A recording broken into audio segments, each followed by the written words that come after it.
आज़ाद कश्मीर बशमूल गिलगित बल्तिस्तान को भारत का हिस्सा बनाने का उन्होंने ये स्टेटमेंट एक अहम बयान दिया है। क्या पीओके इंडिया में लाना पॉसिबल है?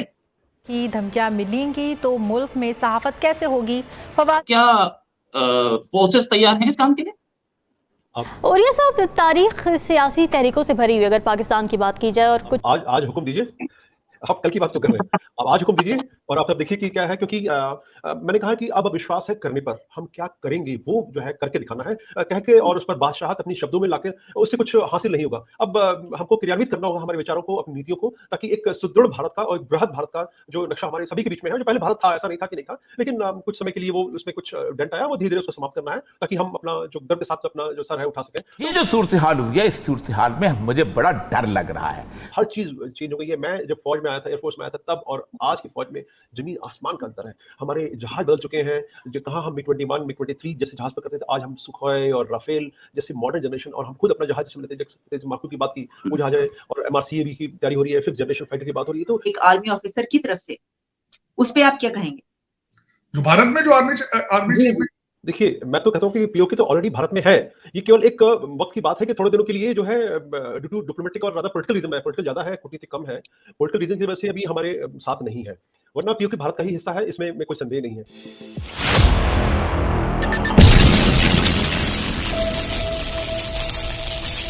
आप समझते हैं कि ऐसे में इस तरह की धमकियां आना हम संभाल पाएंगे हालात? ये देखिए, मेरे ख्याल में ये आम धमकी नहीं है, ये सीरियस धमकी है। एक वजह तो ये ज़रूर है, जैसे आपने कहा है कि पाकिस्तान इतना कमज़ोर नहीं लगा है। हर जगह देखें तो इत्तेफाक कुछ नहीं है, डिवाइड और डिवीज़न है सब जगह। तो वो सोच सकते हैं कि ये एक अच्छा वक्त है कि हम जाएं और इनको एक माने मार के, जैसे वो बालाकोट में आए थे, ऐसा एक ऑपरेशन करें। हम भी पॉपुलर हो जाएंगे, कुछ हम दिखाएंगे कि हम जाके उनको मारे हैं, और ये भी लड़ते रहेंगे। ये तो इनका काम ही यही है, लड़ता रहना, और इदारे के दरमियान लड़ाई होगी। तो एक लिहाज से ये हो सकता है। सबके लिए पूंजी चाहिए, वो पूंजी अभी जो है पाकिस्तान के पास नहीं है। पाकिस्तान अभी उसको कटोरा खरीदने के लिए, भीख मांगने के कटोरा चाहिए, कटोरा खरीदने के लिए पूंजी नहीं है। मैं इससे मैं क्या कहूँ, तो निश्चित रूप से पाकिस्तान इस समय बिल्कुल स्थिति में नहीं है कि वो युद्ध कर सके। पाकिस्तान इस वक्त जिस तरह की रीजनल सूरत हाल के अंदर है, ये पाकिस्तान के लिए बहुत खतरनाक हो सकता है ये क्लैश। और इस क्लैश के अंदर सबसे ज्यादा बड़ी जिम्मेदारी हुकूमत की होती है। अगर आप समझते हैं कि आप टेन्योर पूरा करेंगे और इस पाकिस्तान को दांव पे लगाएंगे, तो इसका मतलब यह है कि आपसे ज्यादा बेवकूफ कोई नहीं होगा। क्योंकि जैसे मैंने कहा कि पाकिस्तान और चाइना का जो कोलिजन है, उसमें अगर चाइना खुद नौ लड़ाई में हिस्सा ले, लेकिन वो जिस प्रकार से नाटो कंट्री सपोर्ट कर रहे हैं यूक्रेन का, उसी प्रकार से चाइना भी पाकिस्तान का सपोर्ट कर सकता है।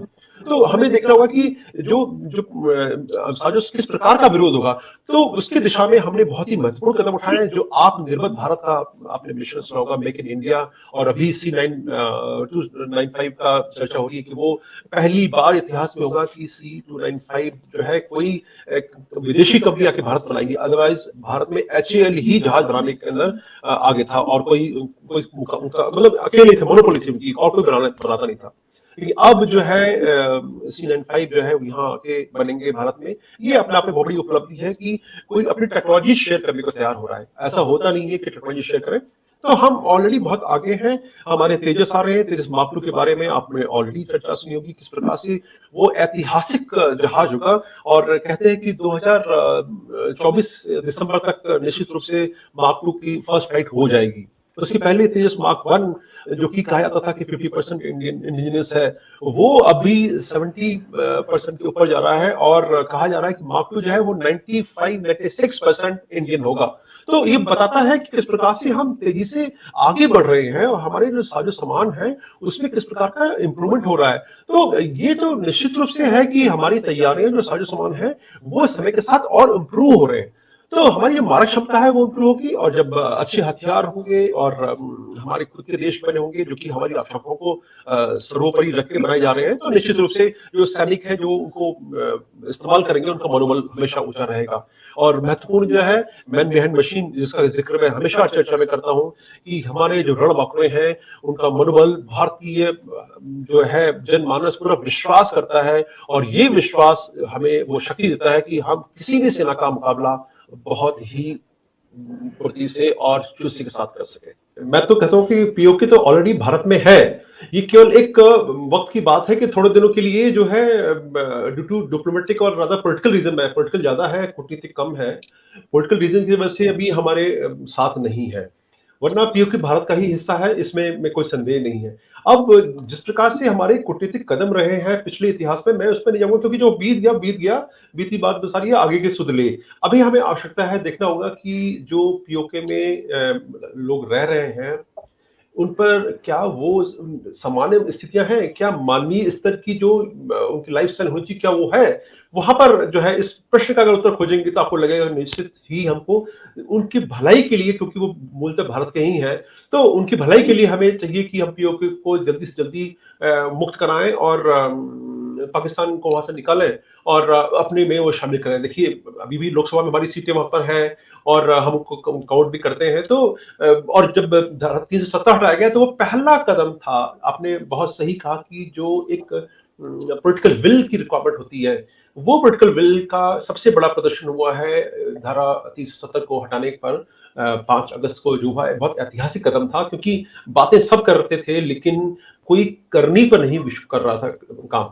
तो अब कथनी और करनी के बीच में जो अंतर समाप्त हुआ तो लोगों में उत्साह उल्लास पूरा भरा, और अब वो हालात ये है कि अब हमें विश्व स्तर पर कूटनीतिक तौर पर हमें तैयार होना होगा और लोगों को तैयार करना होगा कि जो ये पीओके है वो जबरदस्ती उस पर कब्जा किया गया है। और अगर आप देखें घटनाक्रम को, उस पर पाकिस्तान ने जो जिस प्रकार से जबरदस्ती उस पर कब्जा करने का जो प्रयास किया, वो निश्चित रूप से कहीं किसी भी दृष्टिकोण से, किसी भी पॉलिसी के अंतर्गत जो है वो सही साबित नहीं होता। लेकिन अब क्योंकि बहुत सारी, और कहते हैं ना कि गंगा में बहुत पानी बह चुका है, तो अब हमें देखना होगा आगे क्या करें। निश्चित रूप से गृहमंत्री राजनाथ सिंह जी का जो बयान है वो एक झलक बताता है, वो अंदर की जो है एक्चुअल में हमारी जो सोच है उसका प्रदर्शन करता है। लेकिन उसके पहले हमको 3 बहुत महत्वपूर्ण काम करने होंगे। कूटनीतिक तौर पर पूरे विश्व को तैयार करना होगा कि क्योंकि अभी भी कुछ लोगों के बीच में संशय है, तो जो इमेज बिल्डिंग की रिक्वायरमेंट है अभी भी लोगों के बीच में संशय, उसको समूल नष्ट करना होगा। और सच्चाई जो है रिकॉर्ड्स में हमारे पास है, वहाँ की जो कल्चर है उसके बारे में क्या रास्ता है, तो बहुत सारी चीजें हैं, हमारे डॉक्यूमेंट्री प्रूफ बहुत है बताने के लिए कि वो पीओके है। लेकिन थोड़ा सा अभी हमको चुस्ती के साथ चलना होगा, क्योंकि कुछ आंतरिक तत्व भी ऐसे थे कि जिन्होंने इसको आगे नहीं बढ़ने दिया। अब उनके पीछे क्या उद्देश्य रहा मैं उस पर नहीं जाऊंगा, लेकिन अगर वो तत्व पहले से भी अभी भी तत्व विरोध करते हैं, लेकिन हमें ये देखना होगा कि क्या महत्वपूर्ण है भारत के लिए और क्या महत्वपूर्ण है पीओके के लिए। दोनों के लिए ही जो चीजें अच्छी है हमें वही करना होगा। तो हमारी फोर्सेस फोर्सेस के पास नक्शे तो पहले से ही हैं, क्या प्रॉब्लम्स आएंगी फोर्सेस को घुसने में? और 71 में तो हम लोग पहले रेकी करके बैठे थे और 71 में हमने बताया भी था, तो क्या फोर्सेस तैयार हैं इस काम के लिए? अब आज हुक्म दीजिए, आप कल की बात तो कर रहे हैं, अब आज हुक्म दीजिए और आप सब देखिए कि क्या है। क्योंकि मैंने कहा कि अब विश्वास है करने पर, हम क्या करेंगे वो जो है करके दिखाना है, कह के और उस पर बादशाहत अपनी शब्दों में लाके उससे कुछ हासिल नहीं होगा।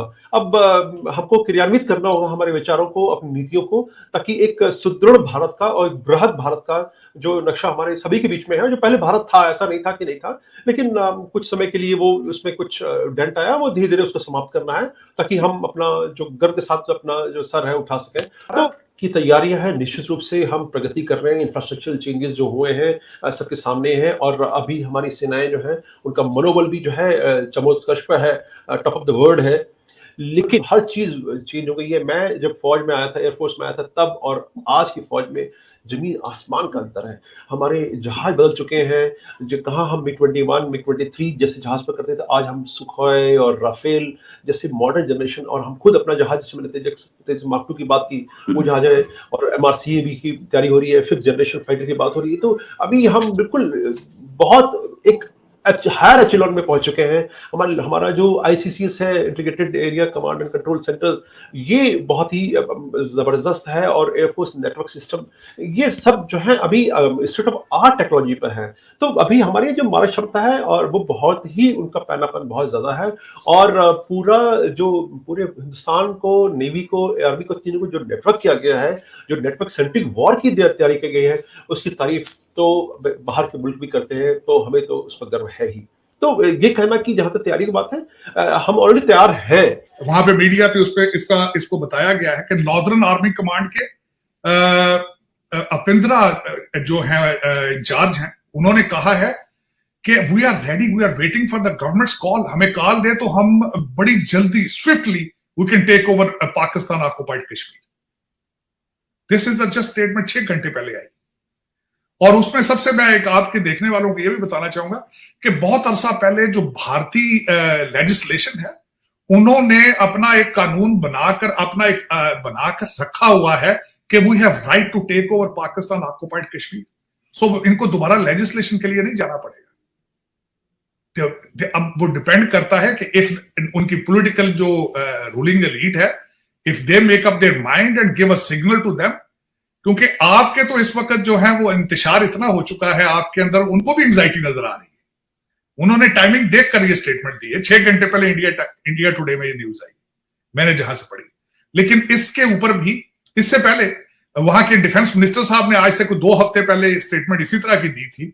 वो किसी अपने आर्मी इंस्टीट्यूशन में खड़े थे, हमारे किसी ने उसको रिबट करने की कोशिश नहीं की। उसकी वजह मैं बताता हूं आपको। देखिए आपके हालात क्या है। एक महीने से ज्यादा टाइम हो चुका है, आपके फॉरेन सेक्रेटरी ही मौजूद नहीं है, पोजीशन खाली है। तो जवाब किसने देना है? किसी की विल ही नहीं है, किसी की डायरेक्शन ही नहीं है, किसी की ख्वाहिश ही नहीं है। आज ये स्टेटमेंट आ चुकी है, और ये देखनी चाहिए आपके, खासकर जो एटॉमिक पावर के जो रखवाले हैं, उनको चाहिए कि वो, this is how your neighbours are assessing you. You have become very predictable, you are very calculated now.